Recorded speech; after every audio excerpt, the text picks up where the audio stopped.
బొమ్మరిల్లుల అదొక స్కిట్ కూడా చేసిండు కదా, కొట్టేస్తాను మిమ్మల్ని, కొట్టేసాం మిమ్మల్ని. అది అది అది ఎట్లా వచ్చింది వాళ్ళ? అయితే ఫస్ట్ ధనరాజు మేము సంతోషం అవార్డ్కి ప్రాక్టీస్ చేస్తున్నాం. ఏదైనా మంచి స్క్రిప్ట్ అనుకుందా ధనరాజు రమేష్ ప్రాక్టీస్ చేస్తున్నాడు.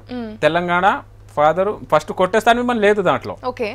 Dhanraj father, Dhanraj son, Ramesh father character, Prakash Raj character. So ఇద్దరు ప్రాక్టీస్ చేస్తున్నారు, నేను చేస్తున్నా క్యారెక్టర్. వాళ్ళిద్దరు ఫస్ట్ ప్రాక్టీస్ చేస్తున్నారు. ప్రాక్టీస్ చేస్తున్న తర్వాత వాళ్ళు ప్రాక్టీస్, నేను లేను, వాళ్ళిద్దరే చేయాలి, పర్ఫామ్ చేయాలి, ప్రాక్టీస్ చేసుకుంటున్నారు. ప్రాక్టీస్ చేసుకున్న తర్వాత నేను వాళ్ళు ఆ గ్యాప్ లో ఒకటి వేసాను, వాళ్ళు ప్రాక్టీస్ మధ్యలో వేస్తాను. జయసుధ గారు ఒకటి అంటారు కదా, కొట్టేస్తాను ఒకటేసారి అంటారు కాబట్టి నేను వాళ్ళు ప్రాక్టీస్ చేస్తుంటే కొట్టేస్తాను మిమ్మల్ని అన్నాను. అన్న తర్వాత వాళ్ళిద్దరు గల్లున నవ్వారు, ధనరాజు రమేష్ గల్లున నవ్వారు. ఇది బాగుంది, ఇది పెట్టేద్దాం, ఇది యాడ్ చేద్దాం అంటే. సో సంతోష్ అప్పటికప్పుడు యాడ్ చేసేసి సంతోషం వాడికి 2-3 సార్లే పెట్టాం.